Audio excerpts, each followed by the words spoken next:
Content warning. Lethal Weapons podcast contains explicit language, references to adult content. If you find this content uncomfortable, or if you're listening in a public setting, we recommend skipping this episode or using headphones. We believe in open conversations, but we also respect boundaries. If you choose to continue, be aware that we'll be discussing sensitive and explicit topics. Hello, welcome to episode 17 of Lethal Weapons Comedy Podcast. With Monty and Jesus. You're going to just stick with that every episode now, right? Just call him Jesus. Yeah. Hashtag Jesus. Yeah. What's that church in America that... Oh, the one that pickets the families' fingies. Westboro. We want them on our case, don't we? Westboro Baptist Say the Church. whole- Oh, how good of a guest would that be? I probably wouldn't. Would you not? No.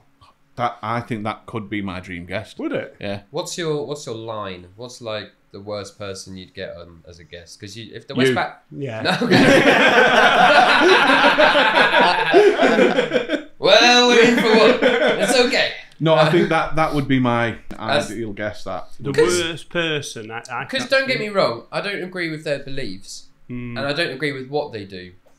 But I don't know if they've I don't know the full ins and outs, but I don't know if they've hurt anybody, like physically. I don't know. I So, don't know enough about them. I think they'd be fine. You got to put a disclaimer at the start, being like, we don't agree with these guys. yeah. Their views are the views. If anything, because I remember the episode where like the daughter, she'd be the best. A show or keeper. something. Have you not seen it? Louis Theroux has done 3 episodes. 3 documentaries. All on 4 that. maybe, but 3 or 4 episodes on this family. And the first one is when, like, back in the day, where they, it was like when all the kids were really young. And I remember there's a beautiful scene where one of the little boys gets, like, because they're on the road, they're picketing, and then a car just drives past and somebody lobs, like, a bottle of something just at the kid's head.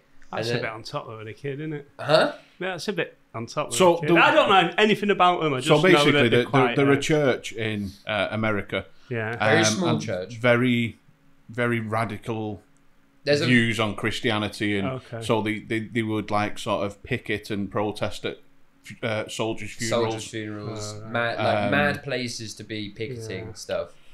Maybe we need to do something similar though to try and get the viewership up. No. Should we do a funeral? Should we picket a funeral and see if people watch? I'd picket their funeral. No. Surely you should just do a live podcast outside a church and just hope it's either a wedding or a funeral. Not with him.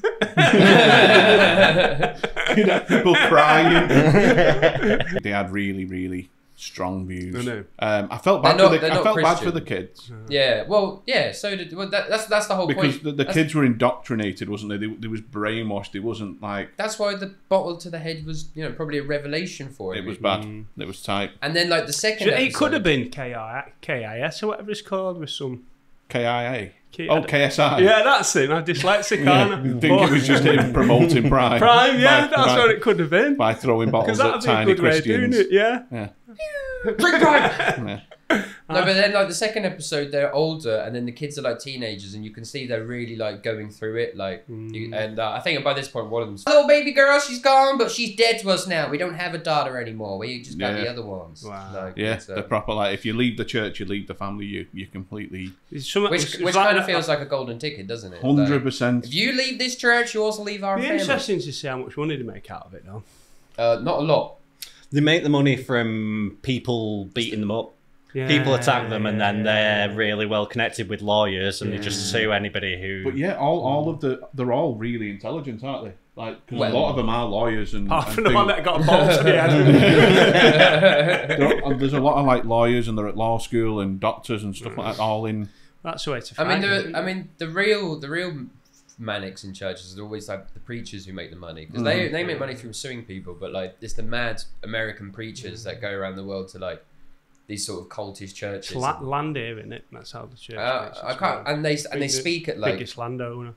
The church's biggest landowner, I think, or was. Yeah, that's how they make the money. But they need your money. But there's no like crazy Christian like preachers like knocking about earning like $1 million a year. Other than that, like what's that church in London that got like sued for being sort of I don't know. It was a Christian church in London that was like exploiting people. It'll come to me during this episode, and I'll just scream it. Yeah. I can't remember the introduction from 7 seconds ago. So yeah, that's what that church was called, Joe. Yeah. So glad they asked. The Westboro Baptist Church. So it's hard to say that, isn't it? So who is the worst person you'd have as a podcast, Joe? The worst person I'd have in a podcast. Now, what's your line? Are you gonna go James English and get like prisoners on? Nah, I don't have anyone on as long as anyone that's interesting and got a bit of and I'm interested in their story. I wouldn't really draw a line on anybody, to be fair. I don't think this would be the place for an OnlyFans content creator to come. Well, that wouldn't bother me, but I tell you what I wouldn't like is we could rent the studio out to Love Island sort of people that do me head in, where they're just vacuous. Vacuous, is that a word? Yeah, and to be fair, you've only got a couple of months before they kill themselves. Yeah. So we'd have to get them on pretty quickly, wouldn't we? Yeah, that's true. Yeah. But that might be a good special. Go on, do it. Do it. Quick, get them on.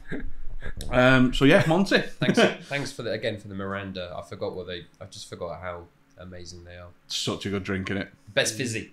Well, no, that's arguable. That's it. That's arguable. It's not the best fizzy. Where's Miranda? Is that? I've never seen that before. Never seen Miranda? No. Yeah, I think it's a Caribbean one. As I said earlier to you boys, like you know that a fizzy's good when it's got Arabic on the side of it. Yeah, that's when you know you got a good pop. That's when you know it's... Do you think it changes when you leave it out in the heat? It does, doesn't it, and then refreeze it? What do you mean? So if you have a can and it gets hot and then you put it back in the fridge and get out again, it always changes. Oh yeah, it's not the same. Yeah. Definitely not the same. But that's up there, that's in my top 3 fizzy pops without a doubt, Miranda. 100%. The telly wasn't very good though, was it? No, the TV show was shocking. The TV show was absolutely fucking wank. Some of it was alright. And it's been 7 minutes and already they've slammed somebody. You know? Here I am. No, we'll slam anyone. I'm glad to be back on, boys. It's nice. What? Yeah, we should explain. Do you want to explain? We should explain really. We had Monty on a couple. Well, about was that episode 5 or 6? I was one of the earliest episodes. Yeah. And we recorded for a solid 3 hours that night as well. we did a good recording. I was considerate. I mean, I'm sober right now, but I was considerably not sober last time, and it was good fun. It was fun. It was really fun. Yeah. And then we had a corrupted sound file or something like that. You're the technical guy. So the episode couldn't go out. We had to come back like the day after and record an episode, just me and you, didn't we? Yeah. But you guys have got your flow now. I'm back. And he's back. And there'll be no complications. Although when I did come in today, you did tell me you were using new cameras, and I did think that wasn't a good omen. You know? Be right. We've done all the tests. Use the new stuff with the guy who's like last episode fucked up. Third time lucky, mate. Yeah. Everything. So, have you done any comedy this week, Monty? What's today? Sunday. Yeah, I gigged quite a lot this last week. Go on, tell us what you've done. I'll tell you before you do that. Tell us how you got into comedy. Yeah, what got you into comedy? What made you want to? I mean, it was kind of like actually, I never really thought about that. It's the pandemic, really. Like, all right, cool. I moved home from Brighton. I'd always sort of been in and around like music and stuff, and then sort of music obviously petered out. And I'd always really enjoyed comedy. And actually, because obviously like when you're younger, you maybe watch like Live at the Apollo or whatever, or sort of Mock the Week, like, you know, when all that stuff mattered. But no, what really got me like going like during uni, being like I could give that a go, was actually watching Paul Smith videos. You know, typically really stereotypically, although I didn't live in the north. I was listening to a thing, and it said that Paul Smith's got the most online content out of any comedian. Yeah, in England probably. Apparently, yeah, maybe. I wouldn't be surprised if there was someone. It said, there's over 1,000 hours of content of him. Wow. Well, I mean, Hot Water have like smashed that. You know, I love hearing all the stories of like all the comedians being like, why are you buying cameras for this venue? They're like, trust me, it's gonna work. And you know, it's really nice to see that. It's obviously worked. But yes, I would like watching Paul Smith, and I've always been like chatty and everything. And obviously, when you're young, you're like, this guy's just talking to people on stage. I could do that. I never gave it a go whilst at uni. And then when I moved back to Norfolk, you see, I think I did the opposite of what most people do. Most people, when they want to do stand-up, they probably go in with like very minimal planned and just give it a crack. I was so like anxious. And also like this, you've both seen my stand-up is kind of like more mechanical, if you will. So I literally wrote for 6 months until I had 5 minutes that I was like, I even if I'm bad, at least I know this all is not the worst. Like I think I still use 2 jokes, 1 or 2 jokes from my first ever set, even still now, just because I'm like, they still work. No, I like lots of comics, but obviously, again, you see my sort of style. So like, it's more like Frankie Boyle, Anthony Jeselnik. Like, not Jimmy Carr. That's like that kind of stuff. So I essentially tried to be like an Anthony Jeselnik replica when I went on stage, being like all arrogant, which it's not me going on now. Who do you sort of covet then out of comedians? Who's your sort of who like? Well, you mentioned. But I like watching comedy a lot of the time that I wouldn't do on stage. So slightly more like obscure, you know. Okay. So.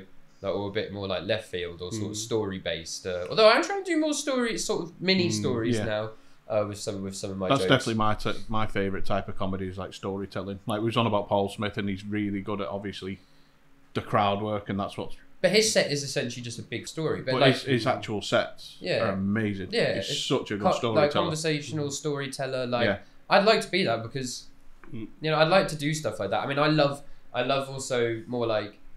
I mean, you know, rest in peace, but Alfie Brown, he's not dead, but like, you know, but like, I love that sort of more stretched out, sort of like, sort of quite smart, like Finn Taylor, that kind of stuff. Finn Taylor's amazing. But then, you know, I also like, you know, sort of like Catherine Ryan, like Ali Wong, like that kind of stuff. And what do you think about like American comedians? Because I think a lot of the time American comedians don't translate into English. No, I think they do a bit more now. I think more like because the internet. Since the like, Netflix specials, I can't get behind. I still can't get behind like Joe Rogan's stand up or whatever. But like, and even like I like Segura, but it's not British in any way. It's just him being like, I think his crowd would love a British comic because he's dry and blunt, which is like half of British stand ups.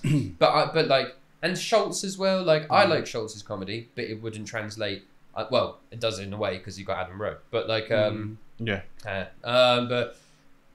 love Jeselnik. Like I love, and like that's kind of like where, you know, even Frankie Boyle, who I like, he's influenced by like Hedgeberg, Bill Hicks, like that kind of stuff, and like love Bill Hicks. So I like that sort of, you know, sort of slightly dramatic, but also very blunt. Yeah, like I can imagine like someone like Jeselnik just. I like hearing stories about him saying about bad gigs, you know, because I'm like, okay, good. With his material, or you can imagine he's 50-50, probably it would be 50-50. Like when he tours, obviously he's going to rip it every time, isn't it? Because people know what they're expecting. He's aiming to be dark, whereas when I've sort of and so same with Frankie Boyle back in the day. So what I've tried to do now is I've tried to like make sure I've got like sort of tailored jokes for a more sort of nicer crowd and more tailored jokes for a sort of. I think crowd. You have to when you're starting out. You have to. We were talking about this a bit back, and I think if you try to do dark stuff, you've got to build the trust of the audience. I think, and if you just go on and say, "Oh, a baby died," you could do dark stuff once you like all the time. Once you've done it for a long time, and you're sort of a bit more clever about it. I've always got the golden rule, which is like. Whatever you're joking about, like if it's, you know, someone being, you know, like trans, sexualities, race, whatever, like X, the butt of the joke cannot be that they are X, which is why I don't like Ricky Gervais's stand-up, because it's just like, you know, if she can identify as a woman, I can identify as a monkey. Like, you know, it's like, just well, you can though, can't you? Know. Oh, joke. Saying that though, I mean, just on a side note, Do you know who Ollie London is? No.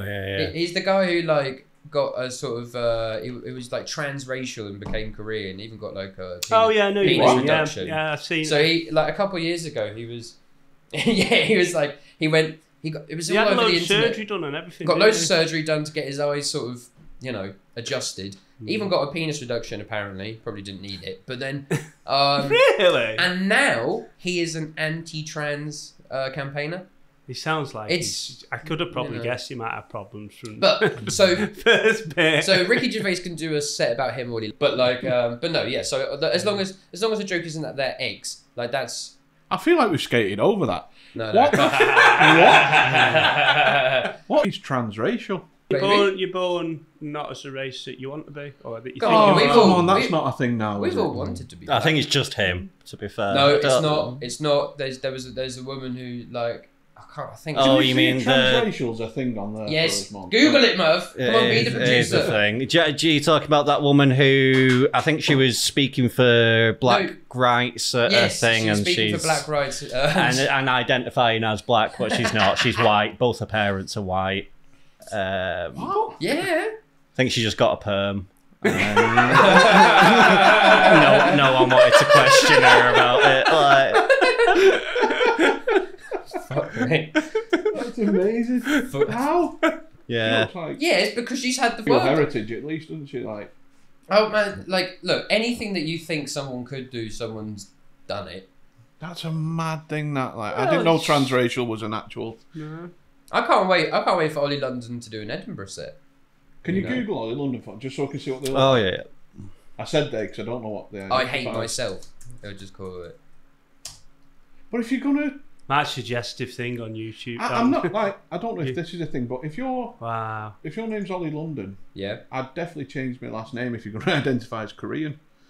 Yeah, that's not the easiest thing to say, is it? Where's how would they say that, Tom? Well, not I'm trying to do think impressions. what's the capital of Korea? Is it Kuala Lumpur? No, Kuala Lumpur's not Korea. That's Indonesia, isn't it? Yeah, mate. No, that's. I don't think many people are getting Malaysia. Is it? Yeah. What's the capital of Korea? Because I was trying to think. That's what. Seoul. Seoul, innit? Yeah. Seoul, So that's what you Seoul. should change it to. Ollie Seoul.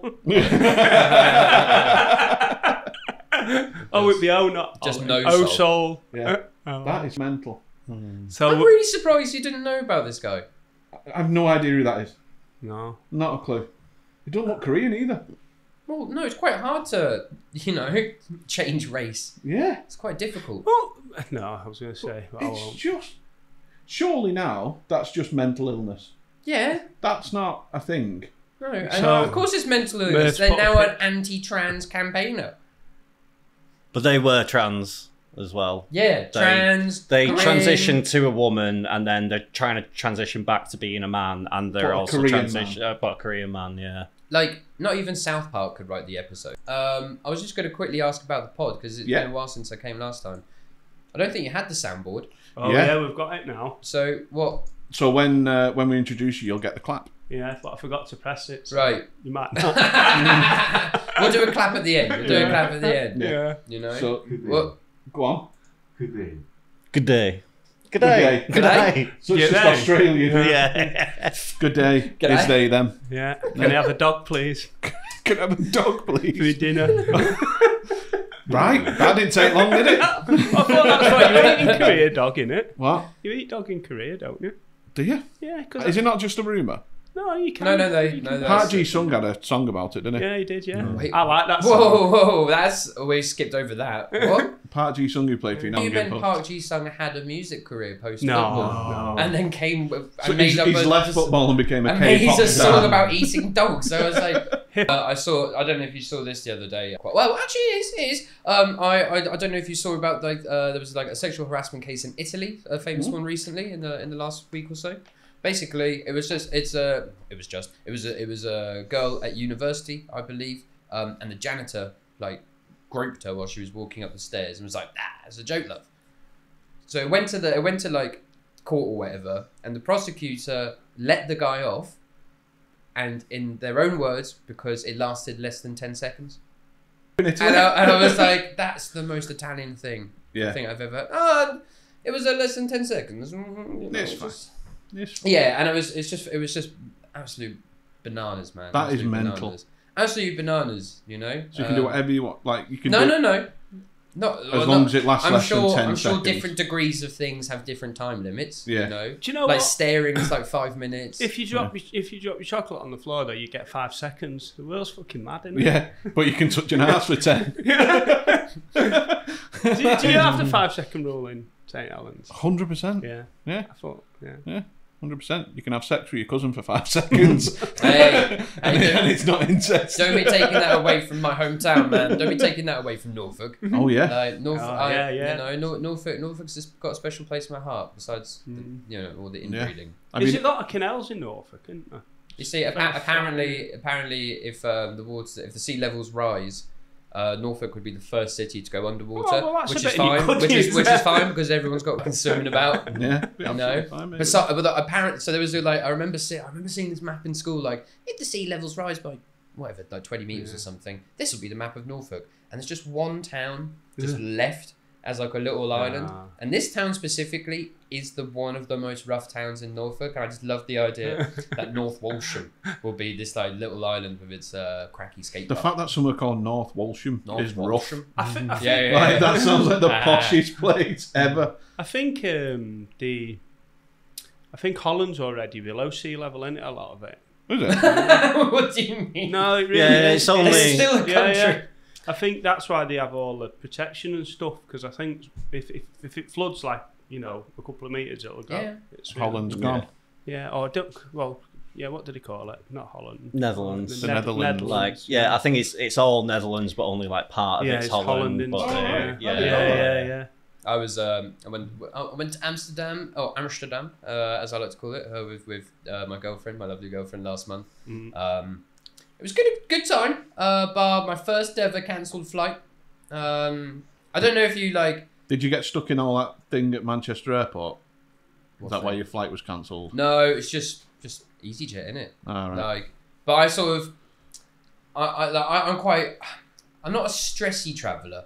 I just get like angry and then sort it out. Like I'm quite good at organising travel, but I will be angry for the entirety of it. Yeah. So I had all like the notifications on my phone, and we had a great day. The flight was delayed, so we went and got a pizza at Rudy's. We were like, sweet, we've eaten. We got to the airport. We bought a litre of rum because we were like, let's just buy a litre of rum and crack on because my girlfriend's an alcoholic. Drinks more than, hey, she's Eastern European, baby. She's got it in her blood. I get it. And we were sort of halfway through this bottle of rum, and I have all the notifications on my phone, and I just see the word just cancelled come up, and I think I did the best thing I could have done in that moment, which was just turn to my girlfriend and go, just gonna go and check the life board, and sort of had like a mini rage fit on the way. And there are some jobs that I do feel sorry for people for having, and airport staff is like the one. Yeah, 100%. There was just like... They take shit off so many people. There was just this guy, like, everything, like, I mean, English maybe wasn't, like, the first language, and he just got swarmed by a bunch of just, like, young lads, being like, where the fuck's my flight? So, so we diverted to Gatwick, and I slept on the airport floor for the first time. Never done that before. Not as comfy as I hoped. No. They don't look comfy. To be fair, half a bottle of rum, it wouldn't matter. So was this on your way out to? Yeah, to Amsterdam, and I got there. But it was a good time. I mean, I did some mushrooms for Van Gogh. How was that? It was a moving experience, man. I got it. I finally got art. Yeah. Yeah, I finally got it. You have to look at it, Van Gogh, I would say, but you have to look at it from a distance for it to make sense. If you stand in front of it, it doesn't. If you look from far away, it makes sense. Far away? Any reason? Just the perspective the paintings are drawn. Hey, I think you just need... Never had you down as sort of like an art critic, Joe. I told you. I watched thingy about many layers, haven't you? Yeah. So many. He's a layers. man of taste. He is. You know? He is. He loves black hoodies and artwork. Yeah. I do. And what's my favourite one? I can't remember which. Your favourite is throwing coins at homeless people as you drive past, isn't it? Not necessarily drive, just walk. Love that. No, I think outside art one of the artists, and I can't remember who it is, it'll come to his name, but he had two different sort of periods of his career, and the second they called the red period. It sounds alright, doesn't it? But the reason was he used to draw with lots of blues, and then it all went to lots of reds, and it was because he had cataracts, so what he saw looked different. And right. When he painted it changed the paintings. So. Like going through the Van Gogh, what was quite nice is seeing the embodiment of mental illness. You know, it was. Can you like see it in stages as you go through the paintings? I didn't know what. Well, because last time I went to Van Gogh, I was 17. It's absinthe on it. Is it What? absinthe? That's what Makes the heart grow fonder. That's what. He should be the one-liner comic. But like, but for the last 70 days of his life, he just bashed out like 72 paintings, and you could see just like the How did he absolute die? mad. And then Did he kill himself? Yeah, he shot himself in the chest Did he? and didn't die.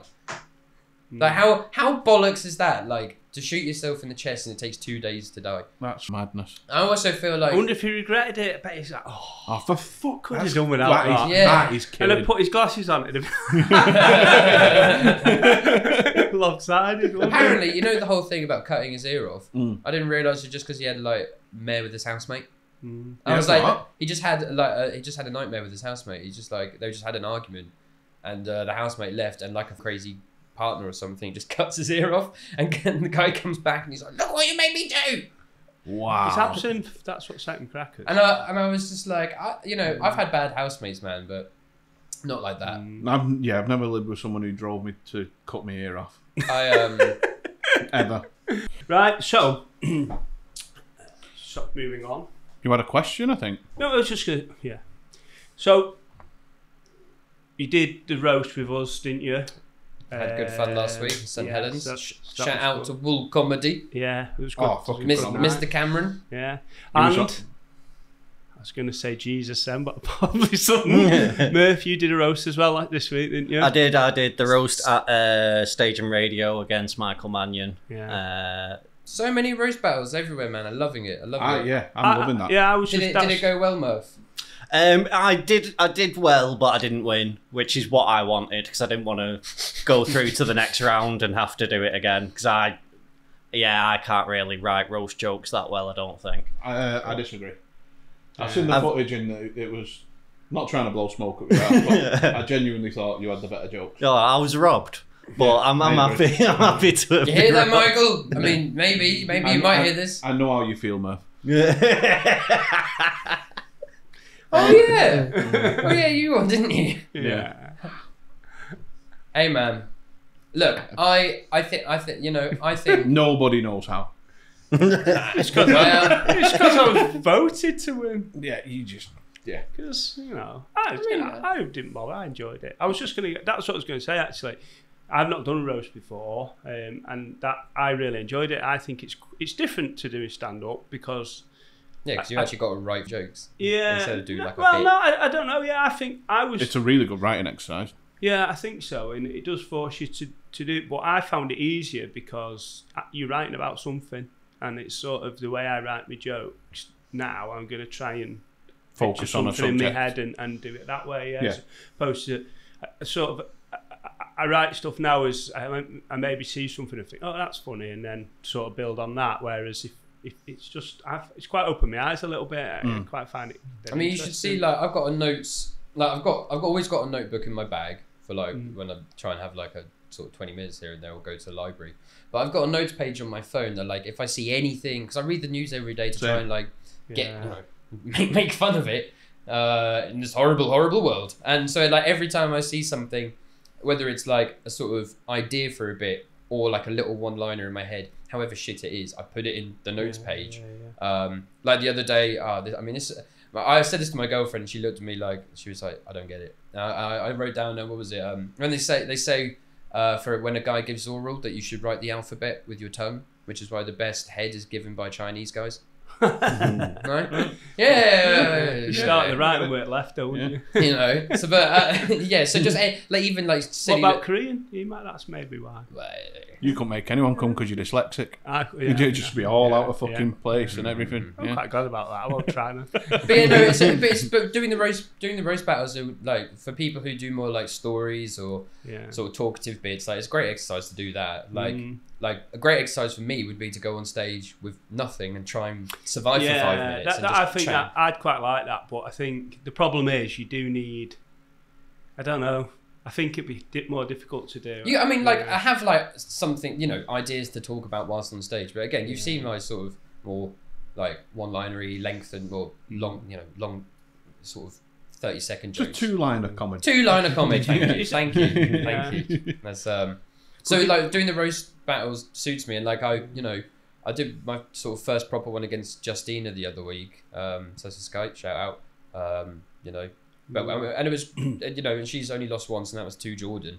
And we had a good time. You know, I won, which was really nice, and it was nice that everyone sort of was quite positive about that. And then obviously beat Jake last week, but that's like, you know, that's nothing. Hit that, Jake. That's nothing to me. And then Felt like you was kicking a puppy. Yeah, but yeah, I mean, I wrote one of his for him, for me, to say about that. I remember you writing that joke on the rooftop before we went down to the roast. You know what I mean? But no, and also like it like, don't get me wrong, like it is. He's such a nice guy, by the way. Jake is a very misunderstood man. He's a really nice guy. Really, really lovely guy. He got like, I mean, he won't mind me saying, but like he got a sort of a bit like sort of ousted, I guess, like on the sort of Northwest Comedy Forum. He was just he basically tried to do this like comedy course thing and put it in, I think, the forum to try and like get people like, you know, a sort of more professional comic to come in and help out. And it was just the scene just fucking blasting him just for being a bit like dumb about it, which like it was a dumb idea. Like it was a dumb idea. So he was going to run a comedy course? He was going to do this comedy course thing for like, it was for a good cause. I think it's like either people out of work or like disenfranchised kids. Or like, it was something for a good cause, but probably didn't make that as apparent as he could have done. Basically, it was a bit of a silly idea with not much preparation, but all in good heart. And then just everyone just like went at him. So he's kind of just been like, well, I'm not gonna get involved too much. But you know, he's a lovely boy, and like he, you know, him, me, and Danielle, who you had on recently, we all run Gags and the Nags in the city centre of Manchester. Great pub, man. The old Nag's Head, bit of a rowdy, and we do have a slightly rowdy crowd. We well, that's where I did a gig on Thursday. We had like our best turnout yet, like a nice full room. Yeah, absolutely. So yeah, absolutely. Don't know what I was trying to say there, but yeah, Jake's lovely. Jake's a lovely boy. Really is a nice guy. And my next roast is LJ Francis. Another shout out. You know, it's quite. He's so lovely, man. But he's so, Station Radio. Yeah, Station Radio again. He pulled me aside. He pulled me aside the other week at Station Radio and was like, you know, you can joke about anything about me. It's all okay. I was like, yep. I was going to anyway. You know. Yeah, that's how we went into it, didn't we? Yeah. I know LJ better than I know most of my family at this point. We've just been having a lovely back and forth with the emails, telling each other like our sort of life stories. Yeah. So, and I've only written one joke. So after this podcast, I'm going to go and smash that out. Yeah. Hopefully. So when's that? When's your Wednesday? Wednesday. Cool. Wednesday. That'd be good. I want to do more of them. Yeah, I wouldn't mind. Yeah, you don't fancy it, do you? Or do you? I wouldn't fancy doing like that Station Radio tournament thing, like, because I didn't know Michael Mannion that well. I really struggled to write the jokes. If it was somebody that I knew well, I think I'd be all right doing it. Like, I've been supposed to be doing one with Sophie Weinberg for about 6 months now, and we're just never free on the same date. Both free at the same date as a roast battle.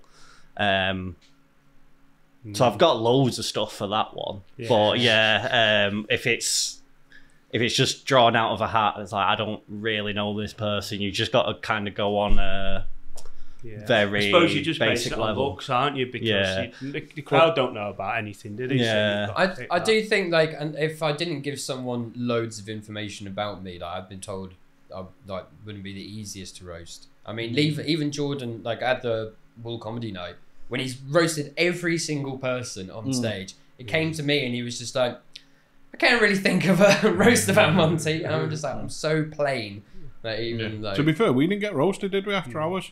You boys don't need it. We didn't get roasted after. You're already so horrible to each other. Yeah. Naughty boys. Yeah, we wasn't nice to each other. Yeah, we were. No. It was... You're not supposed to, like... It's much easier when, like, you've got a sort of, like Murph said, a pre-existing relationship with the person. Yeah, so like, much easier. You know, I think it helps if you hate each other, doesn't it? Yeah. No, when there's a deep resentment. No, I don't know who you guys are talking about. It was great. No, I love it, man. I love those kind of things, and I'll probably try and apply to all the like London ones.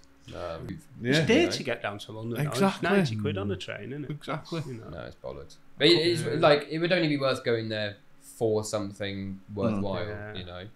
And I don't want to get like the fucking mega bus down. I'm not being funny. Northwest got the best fucking comedy scene as well. Yeah. It's fucking great. So strong. Yeah.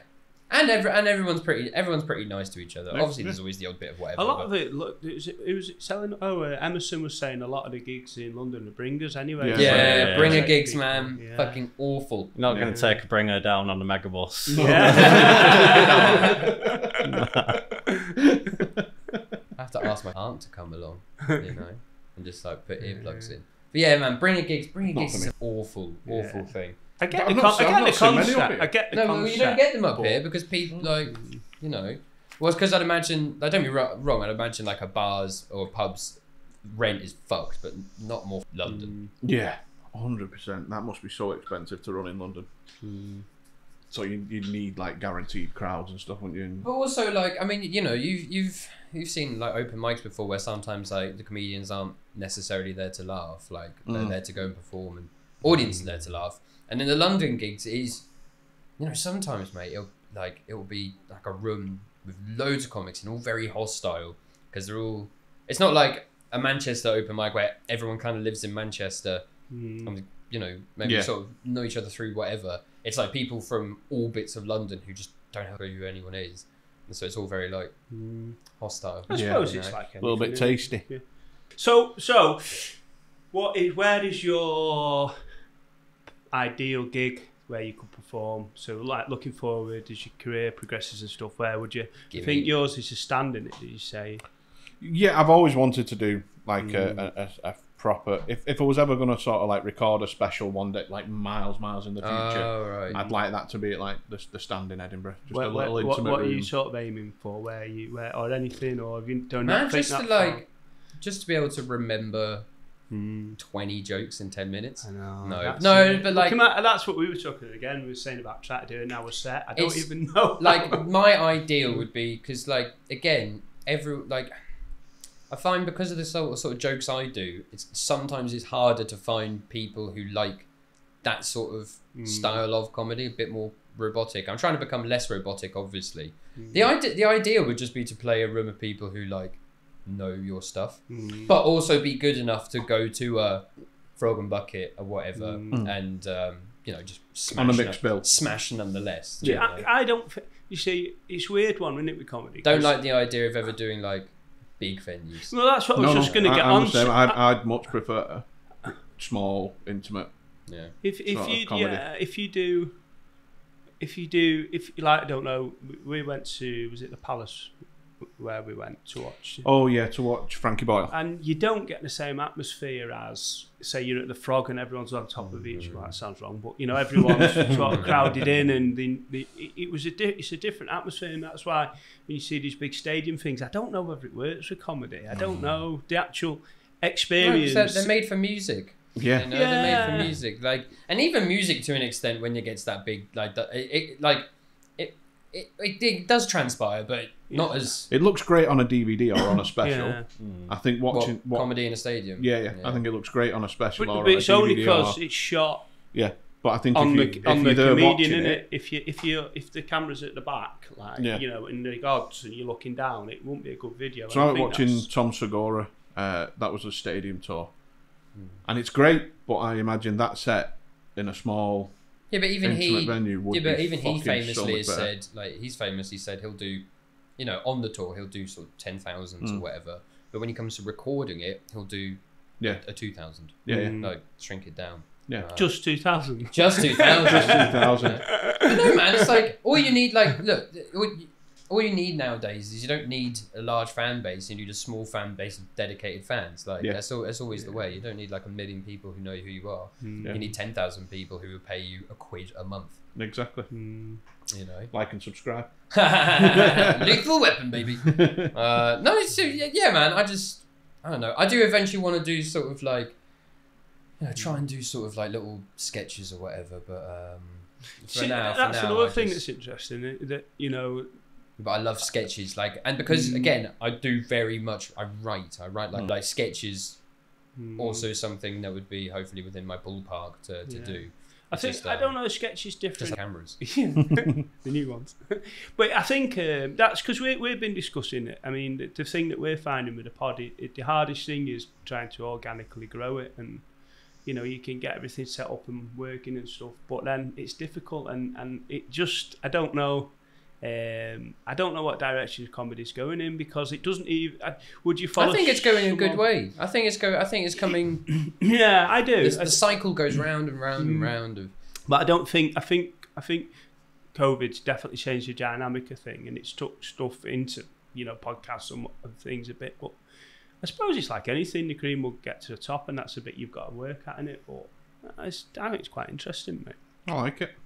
I think it's always cyclical though. Like, you know, some sort of new technology comes in, or a new way of doing it, and then that becomes the thing to sort of adhere to. So whether you could sort of look back in, I don't know, 70s, 80s, sort of in this country where they put on comedians on TV, and then you sort of get all part of sort of like variety shows. Then, variety shows. So you'd have like music, you'd have comics, you'd have ventriloquists. And then, but then the 80s and 90s was like everything. the pedophiles. But then 80s and 90s was like the big sort of like, you know, you know, it all came up like stand up. You know, when rent was cheap in London, they all smashed it all the time. And then eventually, obviously, like, you know, cheeky 9/11 happens, and then the world changes again. And then what happens in British comics, like British comedy scene, is panel shows. Panel shows become the new thing. You know, panel shows, like that becomes the new thing. I thought you said pound shows, then. No, I was thinking, panel like shows. the pound shop. Yeah, panel shows are not like as popular as they used to be now. No, either, they're dead. They're dead now. Look, when Mock the Week stopped, that's it. That's game over. You know, and so now it's, you know, now it's podcasts and YouTube and TikTok and whatever. Like, you know, what's the new one? I don't know anymore. Streams or Threads. Threads, that's it. I've not got on that was a film about nuclear disaster when I was growing up. I haven't got on it. Threads I do think what Zuckerberg and Musk should do with their upcoming UFC fight is they should put like. You think that'll go ahead? Yes. Yeah. Mate, they're training. Like, I think they should put their social media. Mate, have you not seen Zuckerberg? He's legit. Mate, I genuinely think. He's legit, BJ. What they should do? No, he I is. bet he's got dead soft hands and everything. The prize should be that whoever wins gets to keep their social media. I think that's what it should be. It should be. They should put all their social medias up for grabs. I do like the fact though that they're doing it as £100 pay-per-view to raise money for charity instead of the two billionaires giving money to charity. Yeah, it's lovely that, isn't it? You know? Probably tax deductible. Yeah. It's like McDonald's selling a new burger and giving the money to like childhood obesity. Yeah. You know? They can get fucked. Both of them. I'm saying that, I quite like Elon Musk. I feel like he's the closest thing we'd have to a real life Tony Stark. Yeah, I agree. You know? But he's definitely got an Iron Man suit. No, but he's a real life Tony Stark, because Tony Stark's supposed, you know, in the films he's like sexy and really put together, and he's like not that autistic, and so like in real life it's like, no, this is what you'd actually get if there was a Tony Stark. Like, it'd be this, just her transplanted South African. Mate, I would lose. Has he got an hair transplant? Yeah, have you not seen him in his younger days? No. Oh, he had the worst hairline. Did he? Yeah. Yeah, have you not seen Bezos? Like, he's all jacked up now after all the like test. No. He's been getting heavy on the testosterone or whatever he's on. He's jacked now. I don't know. Honestly, I don't want to pay £100 to watch Elon Musk and Zuckerberg fight, and I won't because I'll find it on Reddit. But you know, yeah, I'll probably get that. I'll probably get that fight. Where are they fighting in America? Yeah, better if it was on the moon. They've both got spaceships, haven't they? Yeah. Or has Zuckerberg got a spaceship? I don't think he'll have one soon. Yeah, he could buy one, couldn't he? He could definitely. I'd watch that then, because no gravity. If you hit him.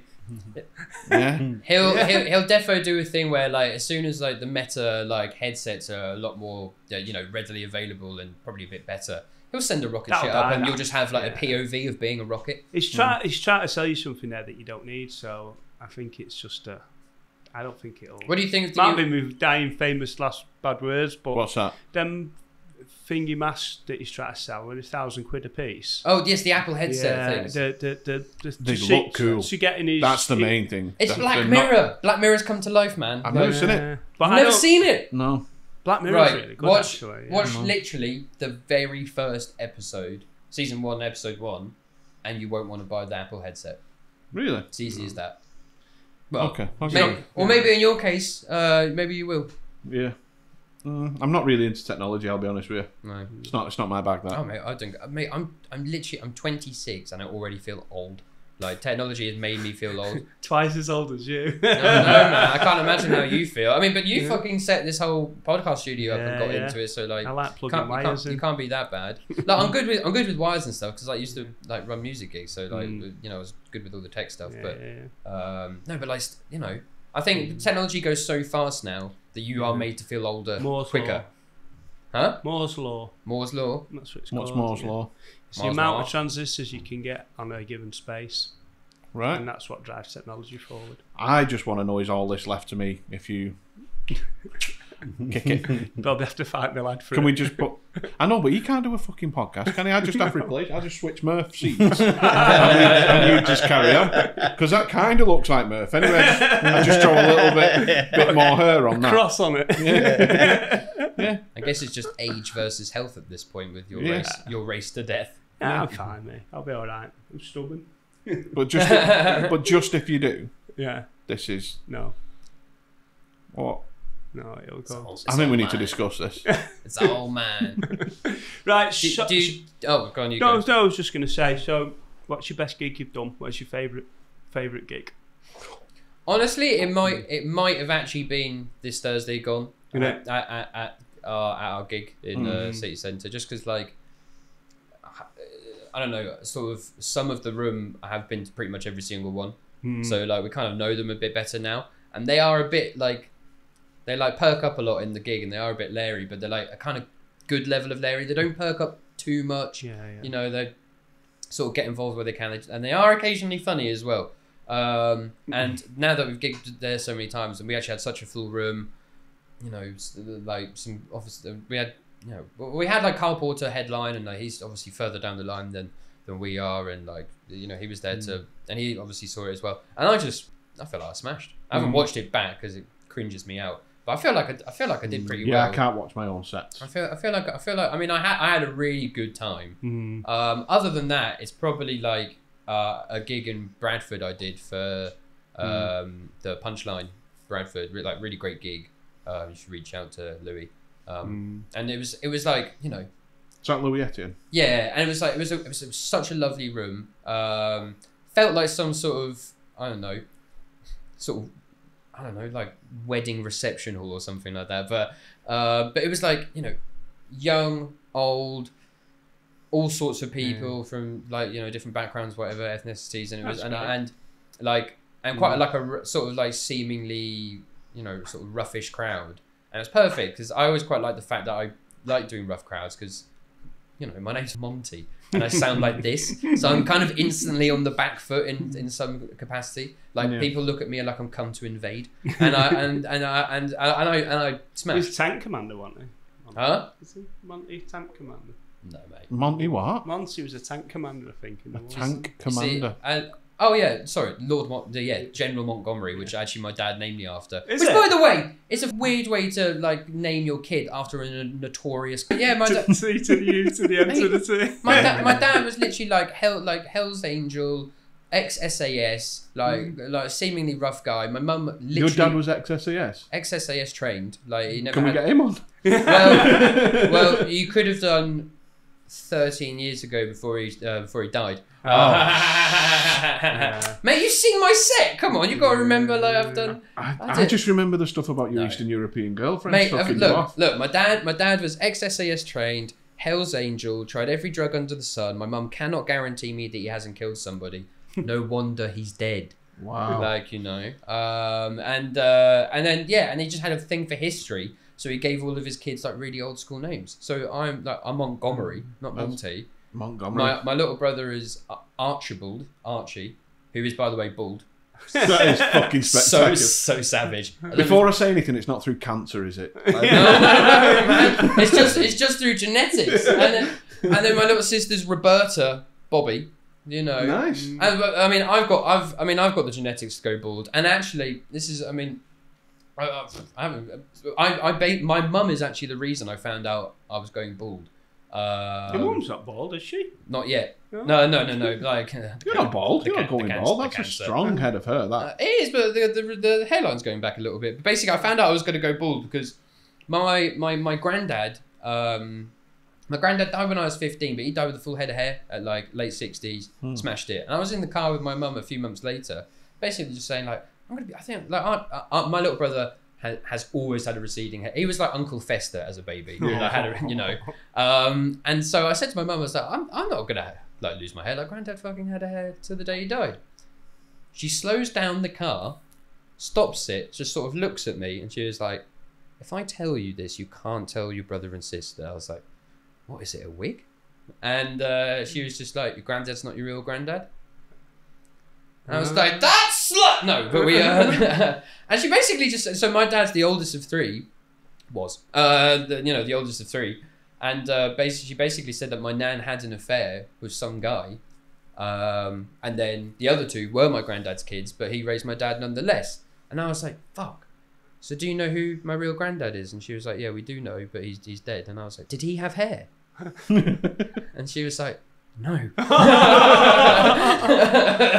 What about money? And I was like, what the fuck is this guy? Is he wealthy? Where the fuck is this guy? What's it called where like a relative, like a long lost relative dies and you just get like rando money? Like there's a name for it or whatever it's called. But yes. So anyway, and like my mum's dad had like the proper like old man ring, you know. So I just hope I have your hairline by the time I reach ancient. Well, yeah, I'm not really ancient yet. No, I'm joking. No, you are. Am I? Yeah. Oh, yeah, you are. but no, man. Like, yeah, I've got a nutty family. Got a nutty family. You know, why do you think I've got such a somber sense of humour? Yeah. It suits. It does suit. It suits your upbringing. I've had lots of comics be like, I thought you were going to be more posh. And I was like, yeah. You're pretty posh. Yeah. I wouldn't call myself posh, but like I sounded, you know, I'm defo middle class, not working class. No. You know, I just want to be. Yeah.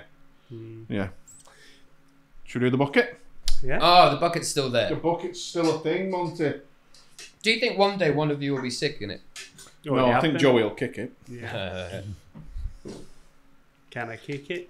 Yeah, for any new listeners or viewers, the bucket is this. We get people email in, or they'll send in a suggestion of things that they think they're too old for. They'll go into the bucket, which is the Murtaugh bucket, because you're either too old for this shit or not too old for this shit. Do you think it's like a pirate? 'Cause it's got them big pirate earrings on it. Yeah. Or when are you too old to be a pirate? What age is like? We'll get onto whatever you picked out. To pretend to be a pirate. To pretend, yeah, to be a pirate. Like you say, have you ever watched if you're Dodgeball? Somalian, whatever age you want, then yeah, 26. That's the line. Have you ever watched Dodgeball? Yeah. With Pete the Pirate. Yeah. He's ace. He's old, isn't he? Yeah, he's mentally unwell, isn't he? Yeah. To pretend to be a pirate, seriously, I think 10. Yeah. I think 10's like. But you could be trans pirate. Yeah. As well as Johnny R. Yeah. You could just be whatever you want. Yeah. That's the world we live in. But how do you see to be? It's a fine line, isn't it? Because if you just dress it and think you're a pirate, you're not a pirate till you've done pirating. Yeah, you need to do piracy. So you could have just to go sit there. and like machine gun a ship and take it hostage, wouldn't you? You could just burn a couple of DVDs, couldn't you? Ah, that's true. Yeah. But that wouldn't be you wouldn't be a proper seafaring pirate. Then, No, if you want to be a proper seafarer, but get yourself a little dinghy, and you could literally get a dinghy on Blackpool and then go out a little bit, steal something off a child that's swimming, armbands, and then get back in, and you're a pirate, aren't you? Technically.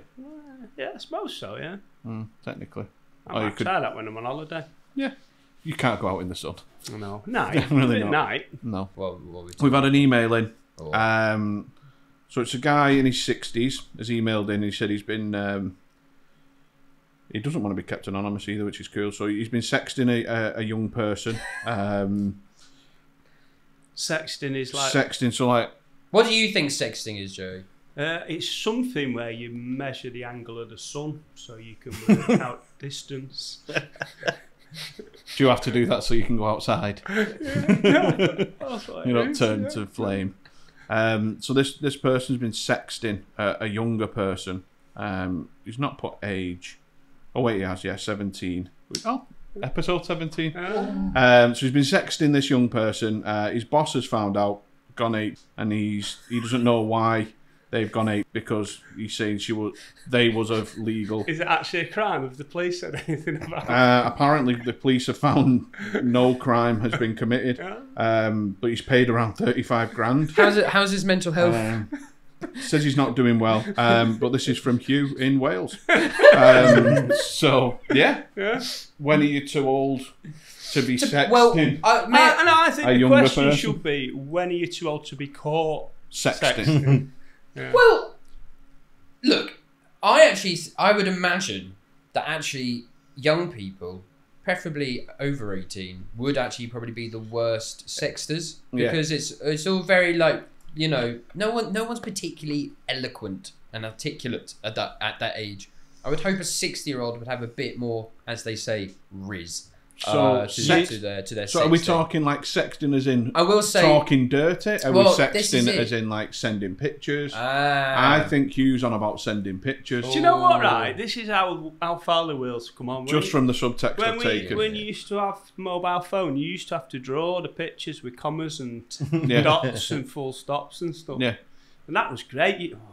Yeah. Mate, back in the actual day, like you had to get Picasso to paint a naked 14-year-old girl to like send a nude for. Which is where's his exhibitions? Well, there's just on a weird note on that, like when I was in Barcelona last year in the Sex Museum, there was a room dedicated to like famous nonces. Really? Yeah. Just that, and it was just loads of artists being like, "Hey, you used to paint naked 14-year-old girls." Wow. You know, just a Jimmy Savile tracksuit. But it's Spain, so it's 20 seconds, not 10 like Italy. No. But no, you have a siesta. Look, no. I don't think. I think Hugh. How do you know what car we've got? I mean, you know, it's also awkward that my dad's name was Hugh. But like, yeah, but Hugh, wherever you are, like, hopefully not in hospital anymore. I mean, if you are. I don't think anyone should be I just think men sending naked pictures of themselves, and I know that's one-sided. No, but it's paid though, didn't he? He paid. It's a transaction, wasn't it? It's not like he's met. I don't know the person who's emailed in. Have you read the email? You showed me the email earlier. Yeah. What email? No. You know the email we all read earlier. This Hugh's is Hugh. email. We were talking about. You know, Hugh's yeah, email. I know that. But what I'm saying to you is Hugh from Wales has actually paid, hasn't he? Yeah. Surname is Gnonce. Look, I would be really interested to know. Oh, I don't know. I thought it was. I'd be really interested to know like a couple of things, like, you know, what 17-year-old, you know, gets into that situation, with, you know, and also would he have paid for the first one? Because I feel like it would have been a situation where he said he met him on a dating site. I feel like it would have been a situation where he got a cheeky nude and was like, "This is the best thing I've ever seen. Here's 35 grand. Can I have more?" I think they've said to him, look, we know who you are. I'd have sent him them for 35 grand. No, but I think what's happened there is he's gone for one and he met someone on a dating site. They've said, "Oh, I want some money," and I'll send you a picture of me bumhole or whatever. And he's gone, "Oh, all right. There's some money," and then he's gone, actually, I recognise that bumhole. You're famous. 35 grand. Otherwise, I'm going public with it. And I reckon that's what's happened there. Yeah. I recognise that 35 grand. It does feel like it's a lot of money. It does feel like he has been blackmailed. Yeah. Like I don't know what race like, he was. But it's a very. Oh, Hugh, why have you done this to me? It's a rough one because like. I feel like there's so much that we don't know. Has he done actually anything wrong? If the police, I don't know from a legal point of view. The police have said. The age of consent is 16, isn't it? What I really enjoyed was the fact that they could say he's abused his position of power a little bit. He's paid for it though. And also, would that make it pornography? And pornography's 18, isn't it? Not 16. I don't know. Yeah. I don't know. Yeah. It's a funny one, isn't it? The law needs clarifying on it, I suppose. But the police have said they found no illegal. Because also there was a mention of like, and I don't know if because I know there was one like the initial story got retracted because the person who put it in said it wasn't real, and like I remember seeing there was a bit about the parents saying that like this money got their kid hooked on crack. Sorry, in the email I remember seeing in the email like the parents like because they were threaded into the email because they were. Writing into they've added into yeah. I'm glad they got CC'd in, but I remember they mentioned that like the money went to like the kid doing crack, and I was like, and in my head I was like, if it was a situation where That's just bad Huge. parenting now. Well, is it? Well, mate, I was doing methadone at 16, and my mum didn't know, so it's quite easy to get away with it. But maybe not 35 grand's worth. I wouldn't have been home. But but yeah, if it is a situation where he has been blackmailed, and he's given them 35 grand, and they've gone and got hooked on meth, I'm kind of like, you know, Meth. Well, sorry, But he doesn't want nudes anymore, does he? Not with the teeth and that. Well, No. you know what I mean? That you get with meth. just from Oh, the shoulders down, Yeah. extra skinny. Yeah, super skinny. Like, just watch an Oxfam advert I don't if know. that's what you're into. Right. If that's what you're into. It's not for me, that. Unless he stopped, maybe he stopped then because he's got bad teeth. Gone, oh, I don't want to Yeah, I'm go alright anymore. now. No. And that guy's gone. No. You got a younger sister or anything like that? I can wait. Is it a man or a woman? We're doing that. It just says young person. Yeah. Yeah. Hugh didn't specify. No. Hugh didn't specify. I mean, a sheep. No. I knew you was going to go there eventually. I was waiting because you had a guy email in a few weeks ago. What was his name? Like Phil. I found out like about the situation where he got sort of dingled in his workplace for his apparent grooming. And I imagine he's imagine he's throwing a party at home, being like, oh, "Thank God." But to be fair, if he was looking at younger sheep, his name would be Hugh Edwards. Yeah. That deserves some. Is that a wah wah? Because that was fucking great. That was so underappreciated. Yeah. You Edwards. Hugh Edwards. Allegedly. And on that note, It's just Hugh from the emails, man. Yeah, it's just Hugh from the Hugh from emails. the emails. But he didn't want to be kept anonymous, which is great. Okay, that's good. Yeah, it's different person. sharing is caring. Yeah, and we can edit that out anyway, can't we? But how old is too old to sexting. send a nude? Crack on. I don't think that there's a lower age limit. Yeah, I don't think there's an upper. Yeah. I think. Look, if an 80-year-old woman sends a nude to like a 70-year-old dude, I get it. Crack on. But if like a 25-year-old guy managed to convince an 80-year-old woman to send a nude, I think that's a bit sinister. Do you? I think that's a bit sinister. I think you I'd can be into imagine whatever you're into. If he's genuinely into it, Yeah. like, oh my God, I just love old ladies. Yeah, Fair some enough. people are just proper No. into that, aren't they? Like, have Fair you got an enough. upper age limit on what you'd have sex with? Me? Yeah, like at 25, like yours. Do you know what I mean? Yeah. Saga. Saga. Dust. Dust is his age limit. No, you just, I don't know, when you was a goal, innit? I don't think you ever lose that. Because you've got women in the 70s who, like Helen Mirren. I feel like me at 26 at this point, I feel like 70 would be like a bit... Well, if she looked like Helen Mirren. See, I'm trying to think what Helen Mirren looks like. Come on, Murph. Come on, Murph. You're fucking... Looks a bit like Murph. But So what, looks a bit like me? blonde. What was she in Helen Mirren? Oh, Calendar Girls, wasn't she? We're going to need considerably bigger buns. Come on, just nip round quickly. Yeah. Just have a quick look at Helen Mirren in She's pretty. the 70s. Oh, yeah. No, I get it. Do you know what I mean? I do get it. Just don't know what I'd say. Not a lot. Yeah, I don't really say a lot during sex anyway. I'm not really like a big talker. not a talker. Given that I talk a lot. I usually talk a lot. about the bins and stuff. Yeah. The bins. My Yeah. turn, is it? Right, okay then, yeah. Yes, I look forward to sex in 20 years, Joey. Can you move your head? I can't see snooker. That sort of thing. Yeah. It keeps the wolf from the door, doesn't it? Yeah. That little bit of chatting. Distracts it a little bit. I'd imagine there are people out there sort of like who are, older, who obviously have been married for a long time, who look at dating apps and just think like, fuck me, that would have been brilliant back in the day.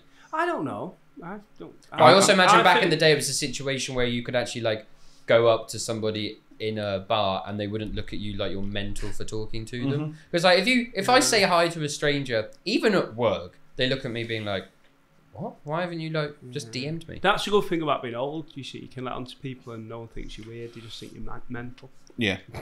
Much better. Yeah. But it has changed. We've talked about this before and I don't know.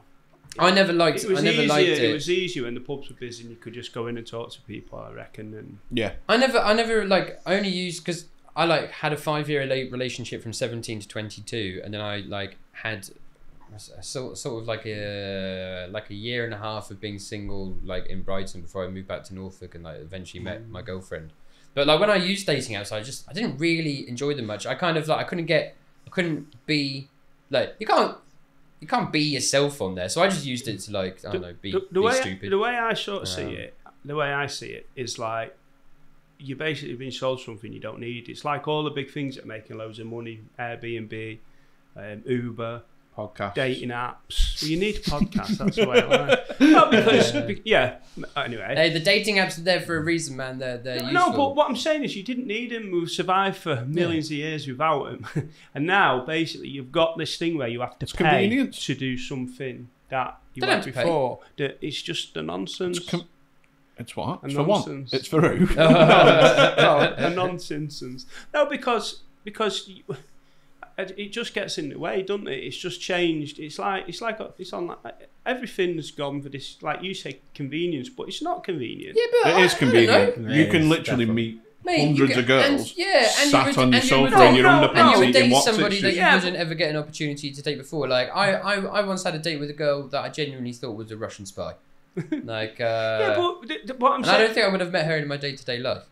But that's why you used to go out, and that's why the pubs were always busy and stuff, because that's how you met people. You'd go up and talk to them. Yeah, people don't like going out as much now. No, but because you don't have need to, because they're sat there paying to go on this app because they can't find anyone. It's that. The apps are free. I think it's more people can't afford to go out drinking every Can't night go anymore. to the pub, man. It's easy beating people if you're out drinking every night, but who can afford maybe to that's do the that thing. Yeah, when it's like £6 a pint. Yeah, that's true, isn't it? Yeah, Just have 5 to nights sit. a week. It's a lot of money in it. Yeah, I suppose. Yeah. Like people date now virtually. Like they'll have I a will date say, where someone in I their will house. say, as a room of guys, though, we don't have to consider that the possibility of finding love is directly proportional to the possibility of being murdered. Yeah, You know, on dating apps. Depends But what kind of women you're into. Depends if you're using Grindr, baby. Yeah, but like you can have a date now where they'll watch a film at their house, you'll watch a film at yours, and you'll chat to each other whilst you're both watching the same film. Lame. Yeah, I've seen it. Yeah, I don't get it. Lame. I'm sorry, I don't get it. But I've been Don't have out to of the game apologise, for mate. a long time. So, Yeah. but I No, just don't worry. I like what you said there about two people watching the same film from their place. I've done that once. Mr. Beast was actually talking about. I've done that once with my girlfriend. that's a great name, isn't it? What do they call you, Mr. Beast? Come here. He's just emailed in. They call me that. They call me. But we like you know. But I me and my girlfriend have done that before, and I find it so cringe. I find it like just I've done it. you know. So how Sorry, do you, Deanna. how do you meet? So basically, right? Talk me through this because I have not got a clue. So obviously, all the pictures are all. I was going to say touched up, but that's probably a bad choice of words, isn't it? Are all Filtered. yeah. Everyone's putting the best lines about how do you actually meet someone that's genuine? Because it does. You just go. Does it not change? Mate, because you do open mics. It's the open mic of dating. yeah, no, I get you that. know. But what I mean is, Open with your best 5 and hope that you can like. Ride it out but for I the just don't. What I don't understand is how it's all purely off looks because you just got to look at the picture, aren't they? And if she's got like Initially, seven X, like So like the the initial real world is. The initial swipe is on looks, right? Yeah, and then you start chatting with each other, and then that's when, if there's a vibe there, then you might take it further and ask to meet them. Yeah. but I just find it a fucking waste of time. I've only ever been slightly catfished. Only slightly. It wasn't catfished to the extent of like, they weren't a woman or something like that. It was. I matched this girl on Tinder. She had 3 pictures, 1 by herself, 2 with friends. It's always the biggest one. And her bio was just like short, and like something What, else. she's a dwarf. Little person. Volkan there, Jack. No, yeah, and I'm old, I can say that. yeah, of course, man. But use the M-bomb as well whilst you're there. But like we What's the M-bomb? just say Oh, midget. Nuggets. gems. Oh, you said M. Yeah. Oh, right. I thought you was asking to say No, the it's N the word. anyway. No. She. I I wouldn't mind if she was a nugget. But we Jesus Christ. But we a chicken nugget. Jesus Christ. We'll cut that bit. Jesus Christ. But That was the guy with the sunglasses on. But essentially, her bio was just short, and I was at the bar that I was waiting for her at, and I was outside having a ciggy, chatting with the security, and I was sort of looking his direction, he's looking my direction, but he's looking past me where the direction she would be coming from, and he just sort of goes to me at one point, and she was like, "Did you mention she was short?" I was like, "Yeah." She was like, "Yeah," and I just sort of turned around, and bear in mind, in her pictures, the two were friends. She was very similar height to her mates, and I was like, okay, yeah, she's not that short. And then just rocked up in my head, I was like, you've got some short friends, you know. How small are we talking? Looked like I had taken my little sister to the pub, and then we sort of got in, and we went to a pub that I knew, like I was mates with like the bar staff. So there was one point where I was sort of like sitting on the table, and she was looking at me. Obviously, I was looking at her, but the bar's behind her, and I just see like a friend of mine just going like this, like, and it would have been fine if like... Does it matter that? I don't know. It was an uncomfortable difference. If I was 6'5" and we had that same height difference, that's fine. But I am 5'9", so that sort of height... You know when you see like a basketball player with like a sort of like small girlfriend, and they're like, that's a big height difference. It's like, yeah, but he is 6'7".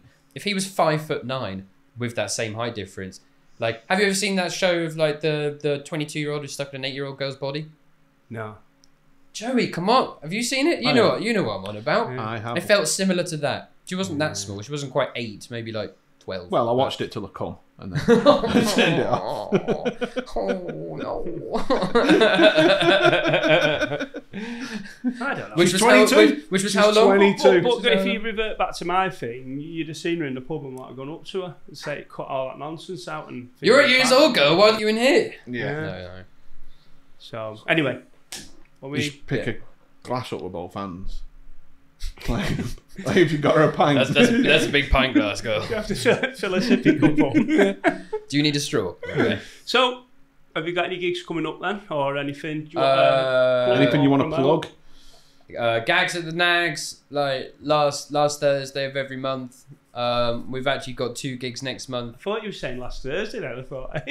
Well, it was. If anyone's got a time machine. It was this Thursday just gone, but we've actually got 2 in August. We've got our normal Gags at the Nags show, which is actually the second to last Thursday, so that's the 17th of August.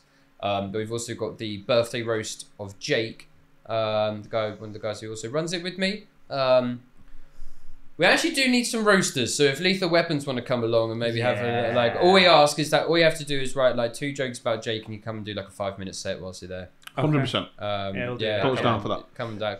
When's that, mate? What date's that? That'll be the 24th of August. 24th of August. Yeah. I'll send you the deets anyway. But yeah, man. And what about Murph? Can Murph come as well? Yeah, I've got Murph. Come along. Just fucking come and do the bits, man. Like, Can we do a freeway roast?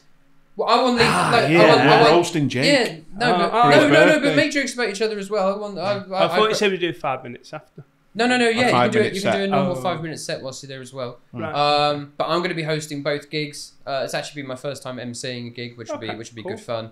I'm really looking forward to hosting the roast because you know me. When's that? 27th? 24th. I'm going to rinse it. Yeah. You know. Yeah. I mean, I'm excited for that. That'll be good. I mean, let's see if anybody else starts doing one-liners. Not fucking destroy you.